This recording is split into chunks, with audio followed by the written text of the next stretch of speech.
என்னுடைய மகன் விஜயாவை ஆகிய விரைவிலே அவைக்கு அழைத்து வர உத்தரவிட்டேன் நாகநாதனுக்கு. ஆமா, இதுவரை நாகநாதன்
வாழ வேண்டும் என் மனமாற வாழ்க்கிறேன்.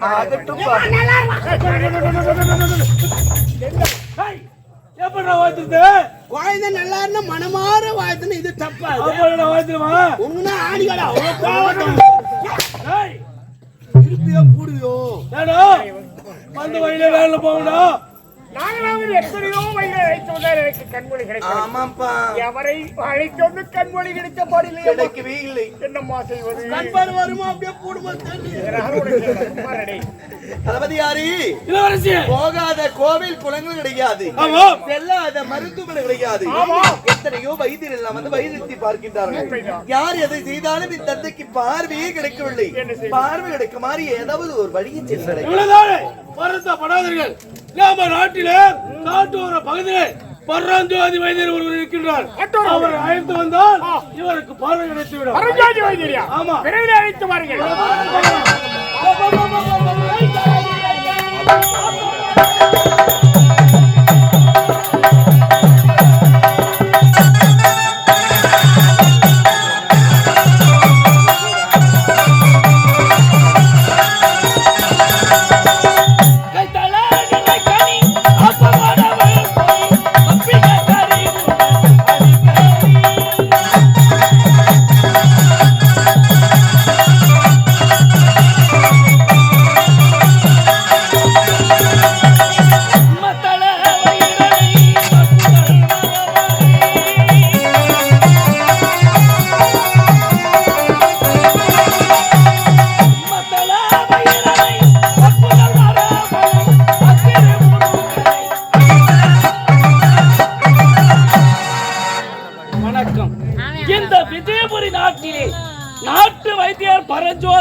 என்று பெயர் வைத்து அன்றாட என் குடிசையை தேடி வரும் நோயாளிகளுக்கு கை கால் வலி, முழங்கால் வலி, வயிற்று வலி, வாதம், பித்தம் மற்றும் சர்ம வியாதிகளுக்கும் என்னிடத்தில் பச்சிலை மூலிகை மருந்து உண்டு.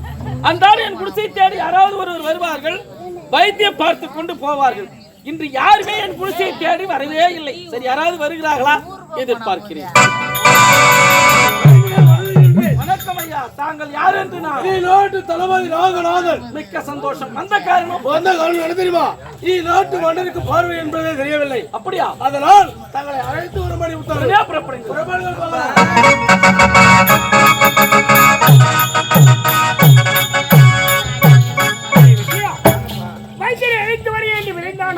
ஆமாப்பா, இதுவரை வைத்தியர் வந்த பாடவில்லை. அழைத்து வந்து விட்டார். வணக்கம் மகாராஜா. வணக்கம் இளவரசி. வணக்கம் ஐயா. யார் நீங்கள்? என்னாடு? உங்களுடைய பெயர் என்ன? நீங்கள் செய்ய என்ன? இதே நாட்டை சேர்ந்தவன், காட்டோர பகுதியை வசிக்கக்கூடியவன். என்னுடைய பெயர் நாட்டு வைத்தியர் பரஞ்சோதி. வைத்தியர் இந்நாட்டு நாமதியாக எத்தனை அழைத்துள்ளார். எனக்கு கண்குளி கிடைக்க வேண்டும். சரி, எதை அழைத்து எனக்கு கண்குளி எந்த பாடல நீங்களும் சிறந்ததோர் மருந்து கொடுத்து எனக்கு கண் ஒளிவர வழி செய்யுங்கள் ஐயா. ஐயா, தங்களுடைய கண் பார்வை வருவதற்குண்டான பச்சிலை மூலிகை மருந்து என்னிடத்திலே இருக்கிறது. அது போதும் ஐயா, அது போதும் ஐயா. இருந்தாலும் நான் கேட்கின்ற ஒரு சில கேள்விகளுக்கு நீங்கள் பதில் அளித்தால் போதும். அப்படிப்பட்ட கேள்வி என்ன கேட்க போகிறீர்கள்? அதாவது, தங்களுடைய கண் பார்வை பிறவிலேயே கண் குருடா, ஏதாவது விபத்தால் ஏற்பட்டதா? வைத்தியர், நான் பிறவி கூட அல்ல. நல்ல முறையில் பிறந்தேன், நலமாக வளர்ந்தேன். என்னுடைய தந்தைக்கு பிறகு இந்த விஜயபுர நாட்டிற்கு மன்னனாகவும் திகழ்கிறேன். இப்படி மன்னனாக இருக்கும் தருணத்திலே குடிமக்களின் குறையை போக்க காட்டிற்கு ஒரு நாள் வேட்டையாடி சென்று கானகத்திலே வேட்டையாடி கொண்டிருந்த தருணத்திலே காட்டிலே இருந்த கொடியை விசப்பால் எஞ்சிறு விழிகளில் பட்டதால் பார்வை அற்றும் போய்விட்டது ஐயா. வேறொன்றுமில்லை ஐயா. ஓ, விஷ மூலிகை கண்ணில் பட்டதால் தங்களுக்கு கண் பார்வை போய்விட்டது. இருந்தாலும் தங்களுடைய நாடி துடிப்பை பிடித்து பார்த்து தங்களுடைய கண் பார்வை எந்த அளவிலே இருக்கிறது என்று நான் கண்டுபிடித்து சொல்கிறேன்.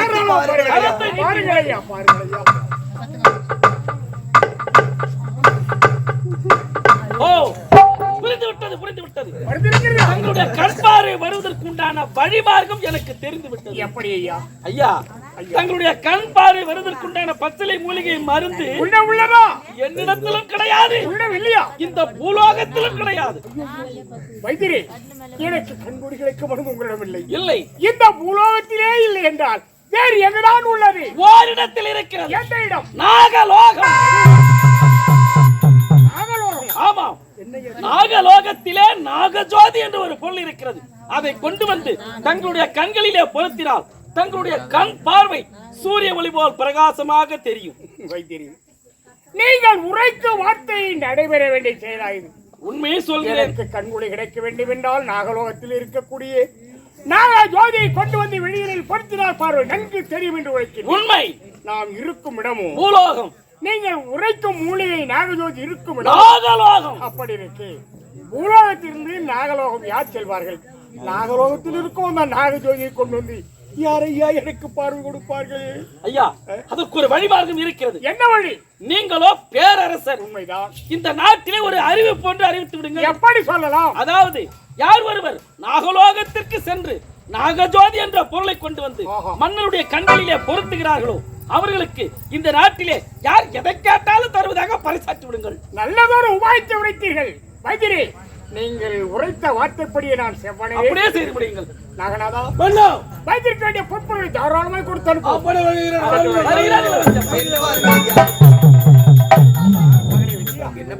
வைத்தியர் உரைத்த வார்த்தை கேட்டாயம்மா. எனக்கு கண்கொடை கிடைக்க வேண்டும் என்றால் நாகலோகத்தில் இருக்கக்கூடிய நாகஜோதியை கொண்டு வந்து என்னுடைய விழிகளில் பொறுத்தலார் பார்வை நன்கு தெரியும் என்று உரைக்கின்றார். ஆனால் நாம் இருக்கும் இடம் பூலோகம். அந்த மூலையை இருக்கும் இடமோ நாகலோகம். விரைவில் இந்த பூலோகத்திலிருந்து நாகலோகம் செல்லக்கூடிய வழிமார்க்கத்தை நாம் தேடுவோம்.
மாமனார் வெள்ளை குரல் பாவிரி, இது குரல் வெண்பா. அந்த காலத்து இல்லத்தரசிகள் நெல்லை உரலிட்டு குத்தும் போது பாடும் இன்னிசையில் வீட்டில் வளர்க்கப்படும் பறவைகளும் கண்ணுறங்குமாம். அப்பேற்பட்ட வளமையான வளம்பெற்ற பாய்ந்தாம நாடு நம் நாடு. புள்ளி நுனியின் மேல் திரை அரிசியோட சிறிதாக உள்ள பனிநீர் பெரிய பனமரத்தின் அளவான நீலை காட்டுவது போல் திருவள்ளுவரால் பாடப்பட்ட குரல் வெண்பா மிக பெரிய பொருளை தன்னுள் கொண்டுள்ளது என்று கபிலர் எடுத்துரைத்தார். அப்பேற்பட்ட கபிலர் பிறந்த அந்த பூமியிலே ஓர் அங்கமாக விளங்கக்கூடியது இந்த சிற்றூர் கிராமம். இந்த சிற்றூர் கிராமத்தில் ஏழ்மை குடும்பத்தில் பிறந்து விஜயன் என்ற பெயர் பெற்று ஏழ்மையான நிலைமையில் நேர்மையாக வாழ்ந்து வருகின்றேன். நான் பிறந்தவுடனே என் தாய் இறந்து விட்டார்கள். அந்த நாள் முதற்கொண்டு நான் ஒரு மேனையை பொழுதொரு வண்ணமாக வளர்த்து ஆளாக்கி விட்டார் என்னுடைய தந்தை.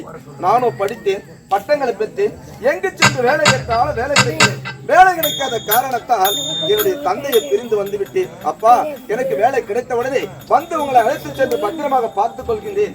அதுவரையில் வீட்டில் இருக்க வேண்டும் என்று விட்டுவிட்டு வந்தேன். வந்து வெகு நாட்கள் ஆகிவிட்டது. எனக்கு வேலையும் கிடைக்கல, என் தந்தையை சென்று நான் பார்க்கவும் இல்லை. என்ன செய்வது?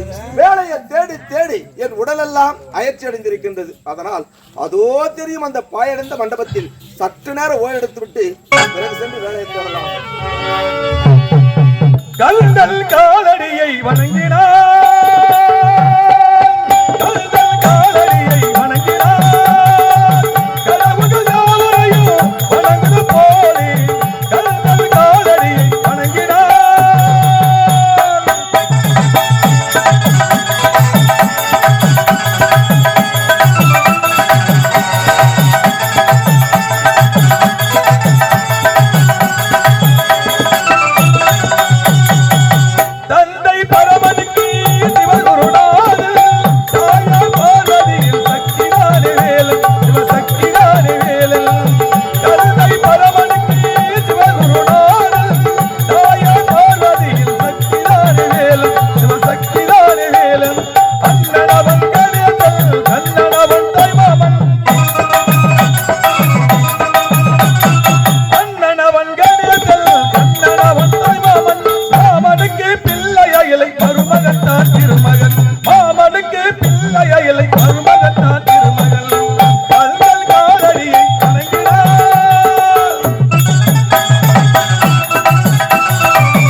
காணவில்லை. அழகு ஏன்